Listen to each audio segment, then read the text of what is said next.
welcome back to the Football Tragics. I'm your host, Aaron, joined here by Tony and Campo. One of you is a happy man, one of you is not. We'll get into it in a little bit. How are we doing today, lads? Absolutely brilliant. I'm on the podcast. We'll jump into it later, but I'm on the podcast. That's I think what we know matters. who's happy of the two men then, huh? Let's jump straight into it. It's Matchday 28, blockbuster weekend, some big results in there, some derby games. First game of the round, though, was Leicester City taking on Leeds. Finished 1-0 to Leicester. Campo, thoughts on this game? Leicester bouncing back after a tough run of form? I wouldn't say they bounced back because they got battered this game. And if it wasn't some brilliance from Leeds just couldn't finish their dinner this game. Another game, Leeds probably scored 5 goals this one. But again, they didn't take their chances. They had one good chance, Leicester, and they finished it. Harvey Barnes of all people. Is that not the story of Leeds as a whole, though, isn't it? They create a lot of chances, but they don't often finish. The story of Leeds is that they're so open at the back where they concede 6. That hasn't happened this week, and they just look like a better squad this game. More attacking, better defensive. I was a bit weirded out by the huddle after the game with the manager, making everyone stand in the pitch huddling, but they look better with this new manager. But again, just unlucky. Tony, would you agree? Do you think the new manager is going to have a good impact on the squad? Yeah, obviously I said it in the preview. I thought it wasn't going to happen this quickly, but I think we're already seeing that maybe it wasn't a Leeds issue that they couldn't defend. Maybe that was a Bielsa issue. Maybe that was his philosophy because, like Campo said, they looked, besides the goal, and I think I wrote in a few of our inboxes, if it was anyone but Leeds, I'd actually feel bad for him because there's no way they should have lost this game. Like, Casper pulled off some massive saves in goals, and then Leicester trot down the other end. Probably, I want to save a one lapse in Leeds' defence, and they can see the goal. So it's hard done by. The huddle was a bit weird to see after a game. Like, he purposely ran onto the pitch, started calling players in. But if that's his philosophy, and obviously, Aaron, we went to college in America, that is a massive American thing. At the end, you do huddle, you do have that chat. So if that's what he's trying to implement, I think that's going to go a long way to changing that philosophy that Leeds have for the better. Yeah, it might look weird from an outside perspective, but like you said, we've experienced it. And at the end of the day, results are what's important. If that helps get results, then they're not going to care. They can huddle all they want. Patrick Bamford was on the bench this game, didn't come on, but to have him back for the final stretch of the games, massive boost. I think their issue won't be scoring goals. This game, yes, it didn't score any, but like you guys both said, they created plenty of chances. That Rafinha chance that, I don't know how Casper saved that, just straight, point blank range, that goes in a different game. But yeah, it's a good win for Leicester because they needed it. Leeds, I don't know if you can look too much in the game. It's worrying, but I think they've got enough time for this new manager to come in and sort it all out, like you both said. All right, moving to the game here, my game of the round, Chelsea 4-0 over Burnley. I basically said this was going to be a walk in the park for us. Tony, I think you said it's going to be a bit closer. I think you actually took I had Burnley winning just because I knew we were going to lose. So. But look, Kai Havertz, it's clear as day. He's the number one striker for us currently. Tuchel's come out and said it as well. Double for him. Reece James on the score sheet, getting assists as well. He's vital for the home stretch this season. Campo, what were your thoughts on the game? For the first half, the second half, Burnley didn't look like Burnley defensively. You saw Dwight McNeil get fooled by Reece James, faking a shot on his left foot. I don't know who bought it besides him. He was only going on his right foot to cross it or shoot. And then just defensive errors, just didn't read the play over and over again from that Burnley defense line. And Chelsea capitalized on it. Kai Havertz especially, nice header, and then just bundled one in. But yeah, very good performance for Chelsea, and then they move on. I feel like this could have been a game for Chelsea. How if we had dropped points here, we've got the likes of Arsenal creeping down our necks now. United for a moment there, and even West Ham, Spurs even. So I think it was a big result that we had to make sure we got across the line. It's now 3 on the trot, back to winning ways because we went through a slump there. Tony, what were your thoughts on Chelsea? I know, as you said, you tipped a Burnley result here, but were you impressed with Chelsea or? Oh, It was impressive. Obviously, it does raise questions around. Obviously, I'm going to throw it out there, Lukaku. If Havertz is playing like this, is there any reason having him on the bench or even having him at the club? If you've got him and Werner, I'd argue that Werner's a better fit in the system you play. Yes, he misses goals, but it raises those questions. If Havertz is number one, you don't need that many strikers who can probably go to another league and be absolutely dominant. So good win by Chelsea. Like you said, I mean, you mentioned United in it, but top four is done for us. But obviously, it does give Chelsea that little boost forward. It does put a bit of a gap in between Arsenal, who I think have one game in hand on you guys. But good result. You move forward, and obviously we move in. I don't know if it's next week or the week after. We move back into Champions League, so it's a good momentum boost for Chelsea. Yeah, I mean, it's this week, Champions League, but we don't play for next week. So, yeah, all right. Would you say this is a surprise result of the round? Villa's 4-0 thumping of Southampton. Given the form that both the teams were in, you wouldn't have had Southampton getting done by 4 here, would you, Tony? I'll be honest, when you actually said the upset and I looked down and I looked at the banner where I've got to put the scores up, I was like, shit, did I put that up right? So I was waiting for you to say the score because, again, you look at that result and it's not something you expected to see. This really exposed Southampton, and again, you don't want to give too much credit to Villa straight away, but in this game alone, they deserve all the credit they're going to get because Coutinho was brilliant. Him and is it Louise? Louise, it's up top. Yep.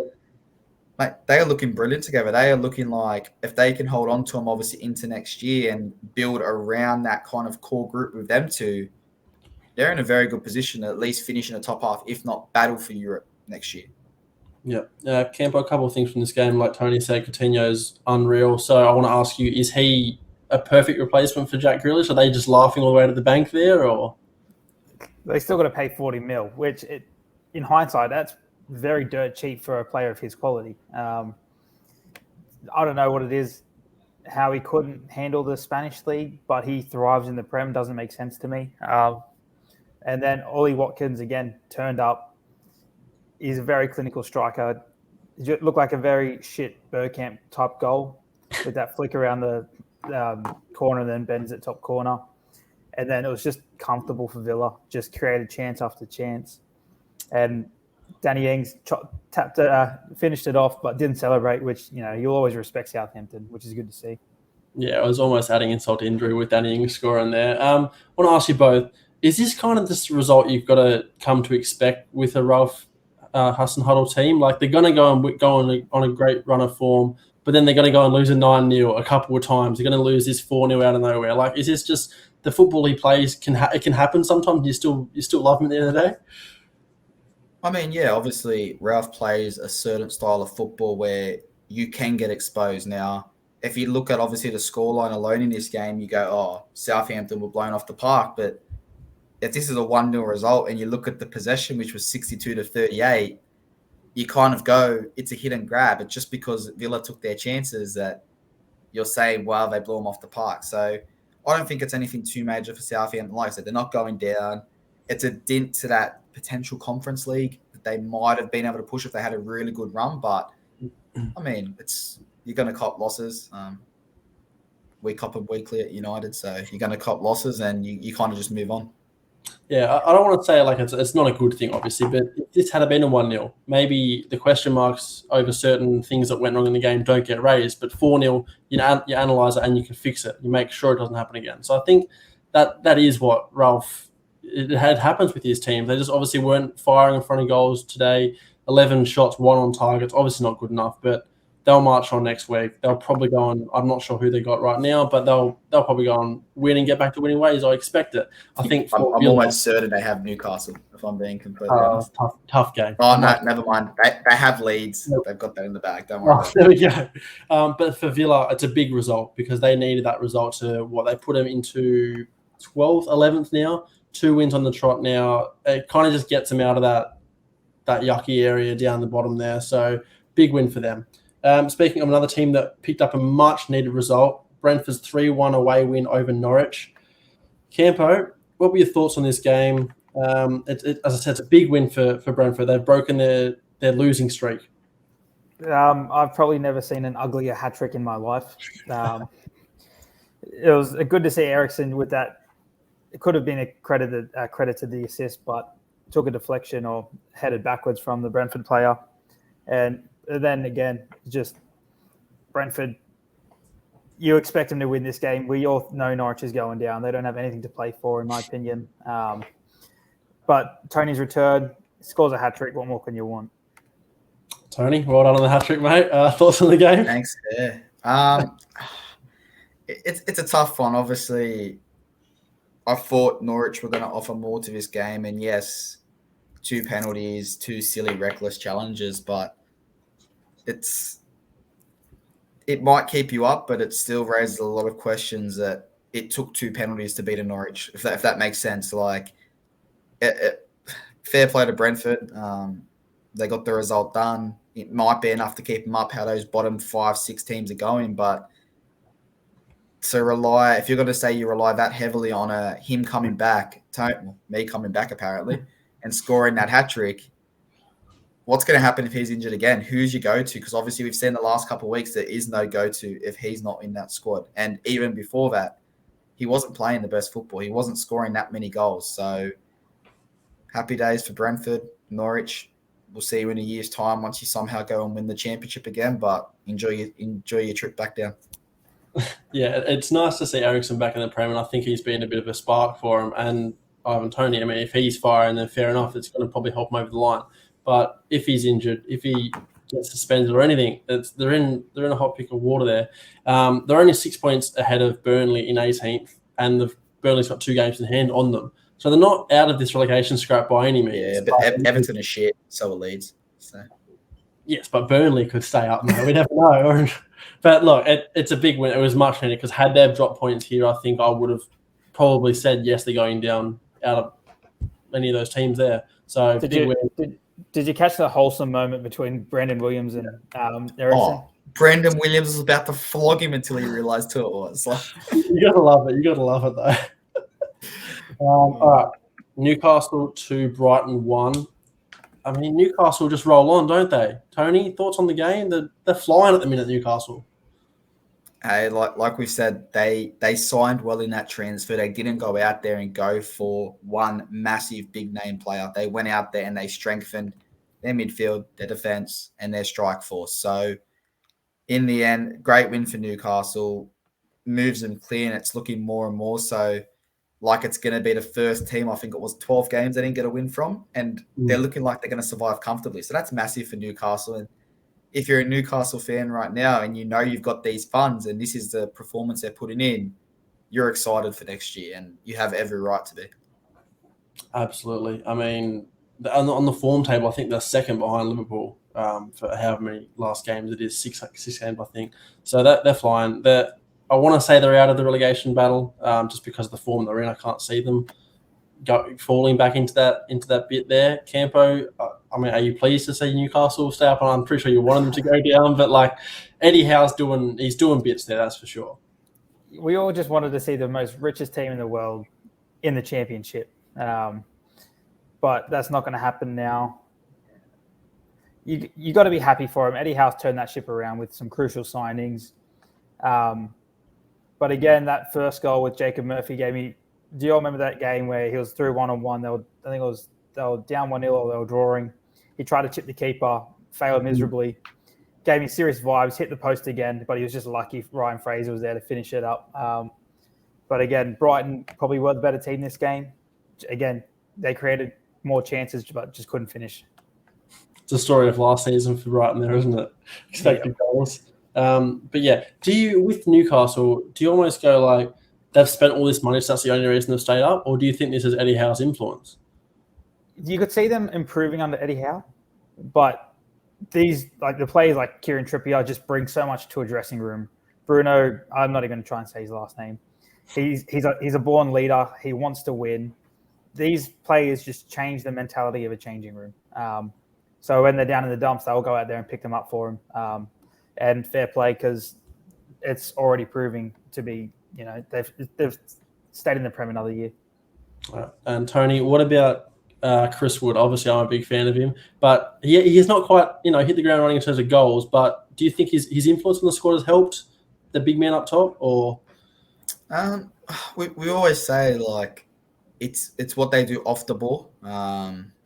I want to say Fellaini was a massive thing when he was in the Premier League about that. Like, he might not have been the best player, he might not have set the world alight, but that added pressure he did put on when the crosses are coming in, the higher balls are coming in, and I think that's what Chris Wood offers. And those players around him, like Campo said, those leaders around him, that's going to give Newcastle the confidence to go forward. And you can take away credit from Eddie Howe, they sign players, but if you put a team to say the old manager that was in charge, does he get the job done?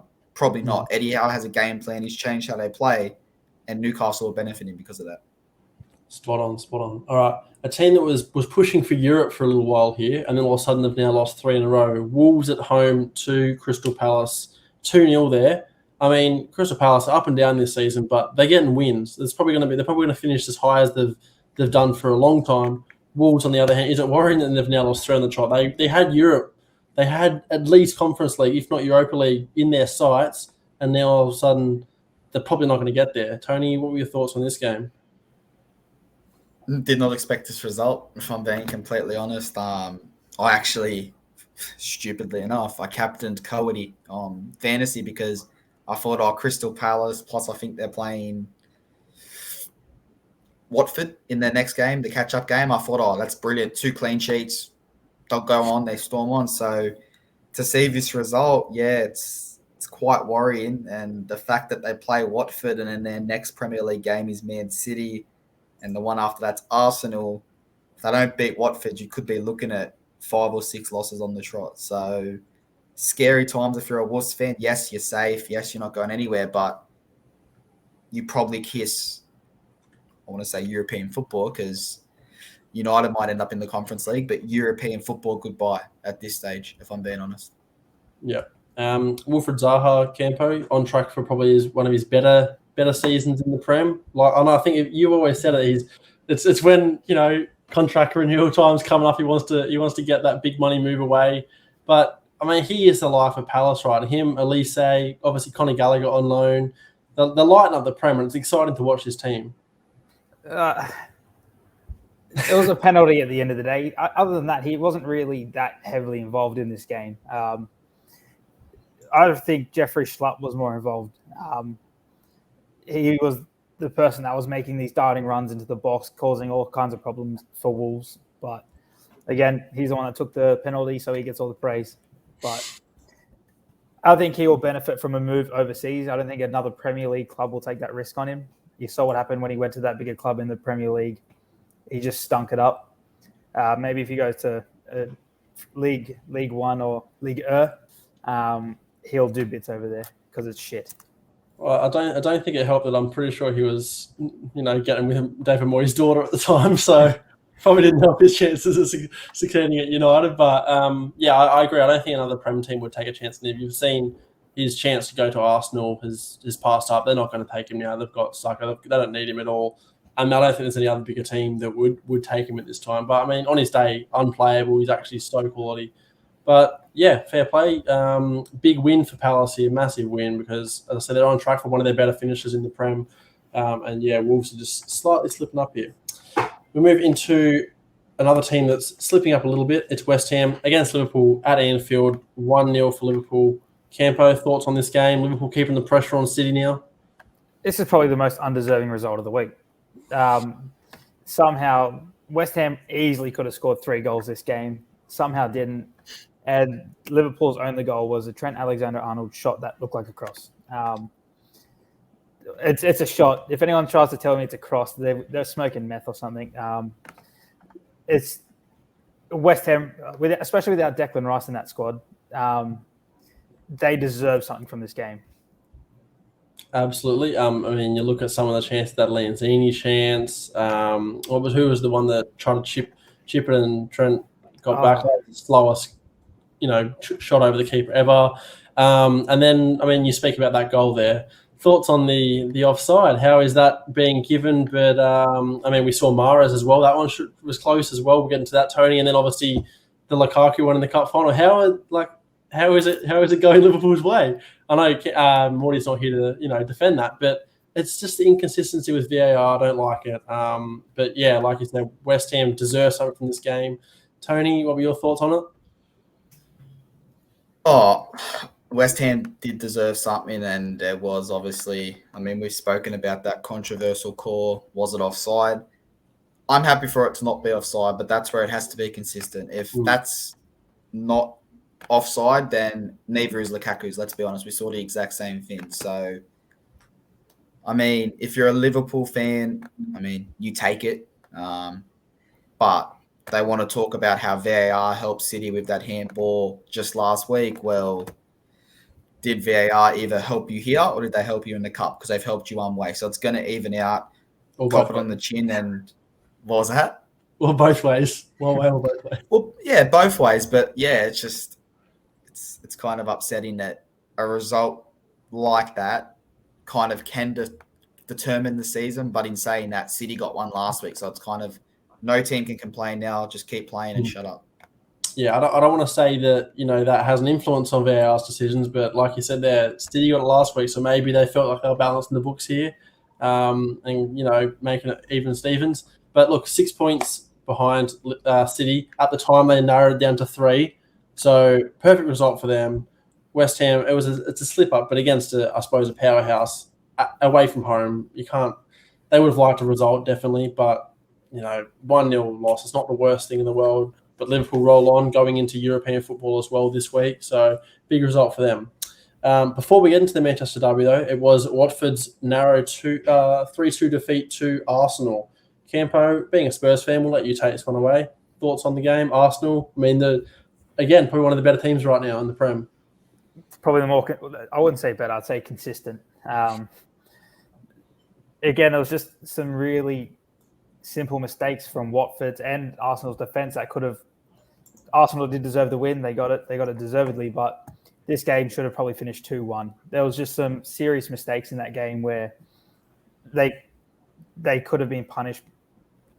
That Tom Cleverley, that should never have happened. Held on the ball too long, got tackled by Saka, and then a 1-2 with Lacazette goes in the corner. And then Ben White, shocking defending for that second goal, makes Sissoko look good again. Just simple mistakes from these players might hurt them against a bigger team. Look, I don't want to talk too badly about Arsenal because they are, one of the better teams on form right now and consistent, like you said. But it seems like they haven't played a hard team in months.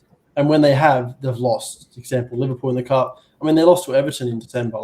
It doesn't seem like it just seems like they've played all the easy teams at the moment. And I was looking at their fixtures coming up, and they've got a hard run in. So that's when they're going to have to prove themselves because right now they're sitting in 4th.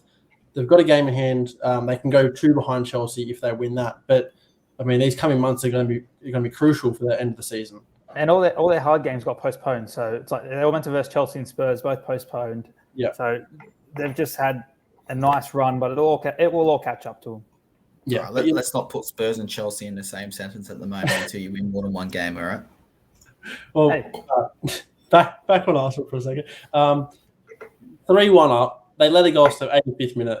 You kind of think, this could so easily finish 3-1. Do Arsenal need to be careful in that situation? Or is it just one of those games? Tony, what do you think? Should they be closing games out better than that? As long as you get the 3 points, it's happy days. Obviously, against the harder teams, yes, you want to be closing games out a lot better than what they did. But against the likes of a Watford, a Norwich, for example, if you can sit in the 85th minute, you're a little bit nervous, but you're not too worried that you're not going to be able to hold out. So we'll see exactly where they're at. Obviously, when they start to play those catch-up games, they start to play the Liverpools, the Chelseas, the Tottenhams. We'll chuck them in there. We'll start to see kind of where they're at because you got to remember they'll play these big teams at the start of the year and they'll come in dead last. So will they drop? Maybe, but I think they have enough points and catch-up games that if they do drop points against the big boys, they're still massively in contention for that top 4.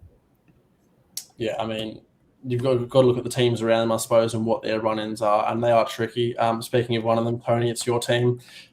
Unlucky. What do you want me to say about this 4-1 result in the Manchester derby? Because you do have a tough run of form coming up, but I mean, this game in general, Ronaldo left out of the squad. I mean, Ralph saying it's injury. What do you make of that?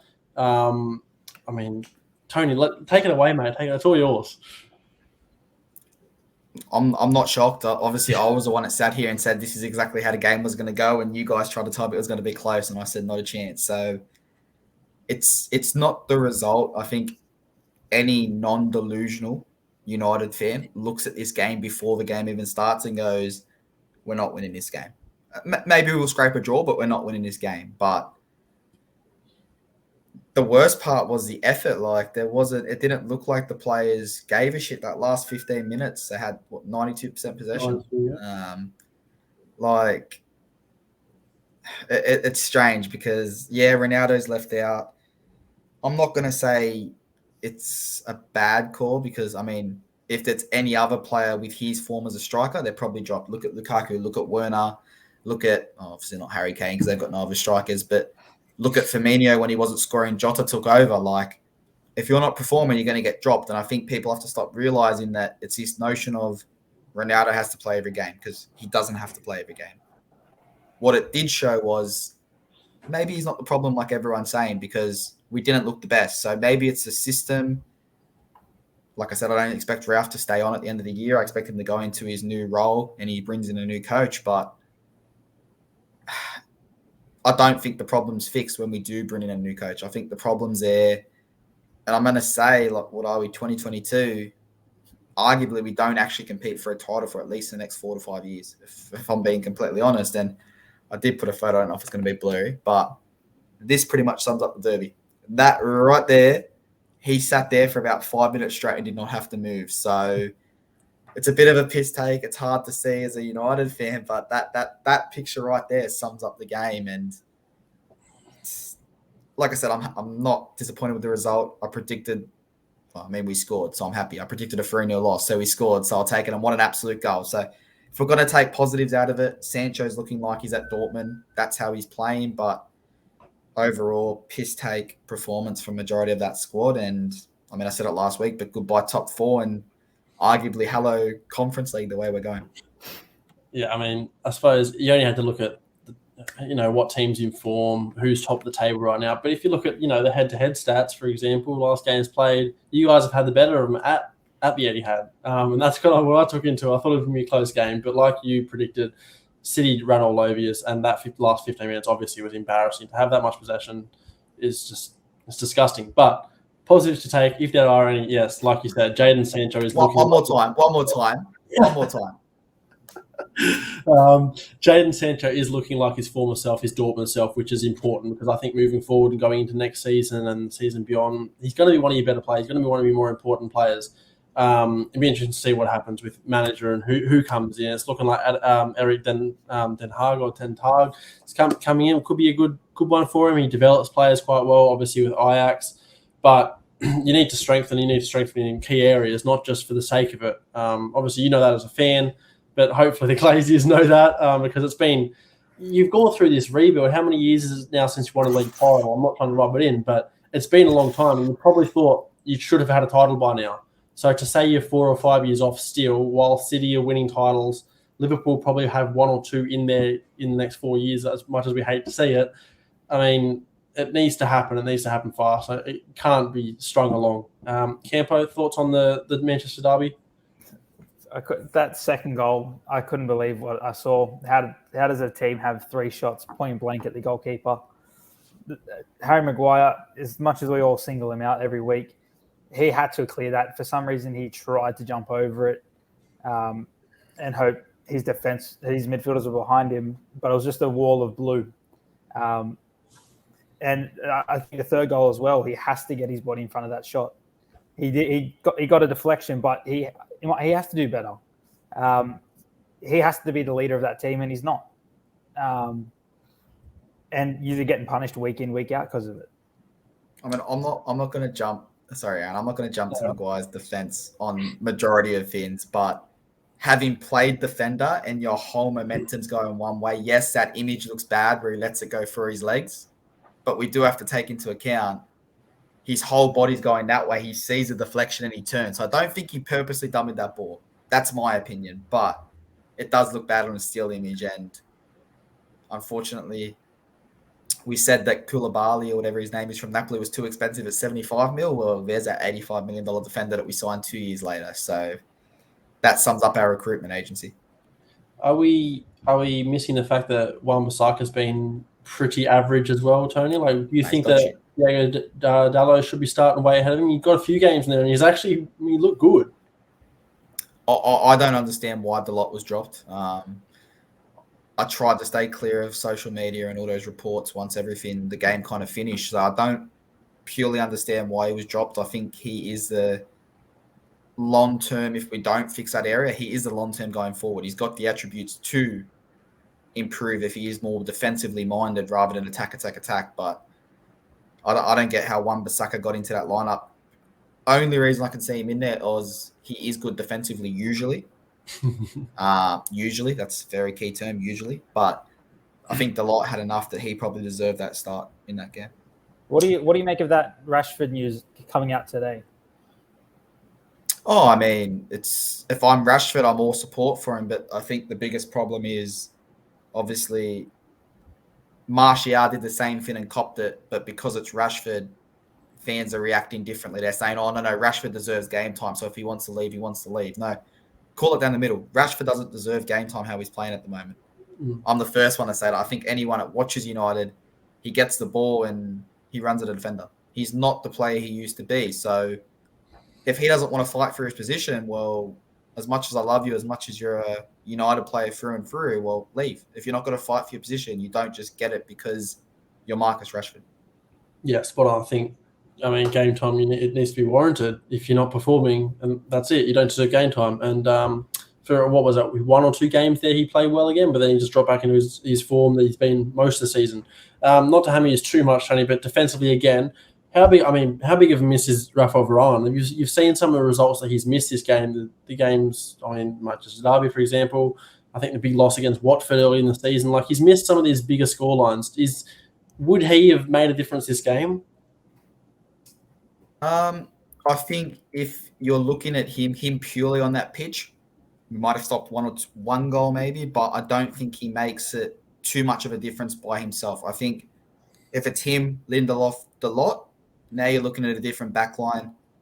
We probably only concede 1 or 2 goals, but with that, obviously, most expensive fridge in the world sitting next to him and Wan-Bissaka that looks like he's forgot how to tackle or track a player, I don't think he could have made too much of a difference, if I'm being honest. And it's a bit of a worry because, like, we're 8 days away from Atletico. Is he injured? Or does Ralph purely doesn't think that he is a number 1 centre-back there? Well, I mean, you mentioned you're 8 days away from Atletico. Ronaldo will no doubt be playing that game because he loves the game against Atletico, and it's a Champions League, so expect a 3 or 4 nil and a hat-trick from him. I hope to see it, that's for sure. All right, Campo, we're going to get into the final game of the round. It's your boys. Was this morning 5-0 trouncing over a sorry Everton, like a just in the gutter Everton. What do you make of it? What were your thoughts? I kind of felt bad for Lampard because it was just we were rampant. We were hungry. I think that midweek FA Cup loss to Middlesbrough, it's something they would have been pissed off about it. And I feel sorry for Everton because they just got battered. But for a team not to have a single shot on target the entire game, that's the issue. They're not creating anything in the midfield for Calvert-Lewin. He had 1 shot that whole game and it was off target. Their defense was brittle. But fair play. We've got a brilliant brilliant creative midfielder in Doherty. I think we just signed him this year. Never heard of him before, but he looks to be really good. Give it 2 weeks, you put him in the bin. Probably, but in the bin, that's the problem. Yeah, I'll take back what I said before. He's just world class. Best right back, best right wing back in the world. But it's just a very confident battering of Everton, and it was brilliant to see. it seems like Conte's almost figured out this is his best starting 11. I mean, Ryan Sessegnon is playing ahead of what is it, Emerson, whoever will be playing there. Regulon, sorry, but Regulon did come off the bench and score, to be fair. But it seems like he's working out for the most part. This is the way to go forward. Harry Kane, he's banging in goals. He broke Thierry Henry's record now, 176 and counting in the Prem. Still got a long way to catch Shearer, but maybe it'll happen. Who knows? But in terms of Everton, Tony, I'm obviously going to be defending Lampard through and through because big fan of him. As a manager, though, is a result like this his fault, or is this just purely Everton right now, no matter who's the manager, so depleted? I mean, Jamie Carragher came out and said this is a championship back four, and championship is in, the league below. What do you reckon? I think we spoke about it when Lampard first got announced, that we all thought it was a bit of a suicidal management decision. Yes, you wanted to get back into the Prem, but I guess when you look at a manager that you're trying to bring in and you see that he couldn't save a team from relegation if they do go down, does that work against Lampard? Do they really look into the squad he had? Who knows? And that's something now he's going to have to face if they do get the job and he does try to go for another job. Now, what I'm going to do, and I'm going to flip this onto a certain player, because Campo obviously just brought up that they had no creativity. Was Ole right with Donny van de Beek? He hit the ground running for one game and he's done nothing since he's been in midfield since. Now, United, yes, they do have a better squad on paper, but if he can't create in those kind of games constantly at an Everton, when you've got a Pogba and Bruno ahead of you in attacking midfield position, maybe Ole was right. Maybe Ralph was right. Maybe these coaches that did bench him, maybe they got it right, and we just all bought into that heartfelt Donny van de Beek's playing him. Maybe he just can't handle it in the Premier League. Maybe that's where it's at. Yeah, I mean, 100%. He's got a manager now that's believes in him and he's trusting him to go out and perform. And if he's not doing it, then it falls on the player. Then he might not be cut out for the Premier League. It's fair enough. But I mean, Everton as a whole, they look shocking right now. I mean, I think the results. I mean, no results really helping them. But they're still in the FA Cup, for example. They're at quarterfinals there. But Lampard, I think the only reason he took this job and he didn't take the Norwich job is just because of the stature of the club. He thought Everton, big club, I can save them, whereas Norwich, he just, there's no point. It's not a big enough club kind of to fit my name. But the seriously... All right, well, my name. As a player, yes. As a coach, maybe Norwich is about the level where his name gets I'm saying his player name can carry himself as a coach and get him these jobs. Because, I mean, did he warrant this job? Probably not. Was it because Rooney knocked it back and there was no other coaches? Yeah, probably. To be honest with you, probably. But I mean, where did Everton go from here? The 1 point ahead of the drop. Yes, they've got a couple of games in hand, but I mean, are they going to be safe? I want to believe they are, but you probably both love to see them down. Morty loves to see them down. But I mean, I think just personally, there's worse teams in the Prem than them this season, and that's the only reason they're going to stay up. Who would you have worse than him in the Prem besides a Norwich, and Watford, 100%. And then I think even Burnley or Brentford's probably worse than them. I think Everton versus Brentford, when it comes down to it. We're going to go as a whole season. If you take into account that first 10 weeks, Brentford's better than Everton at the moment. But we're not taking into account the final 13 games. That's all I can take into account. If you take into account the last 10 games, Burnley's better than them. So yeah. But I just think when it comes down to it, Everton, they shouldn't go down. That's what I'm banking on.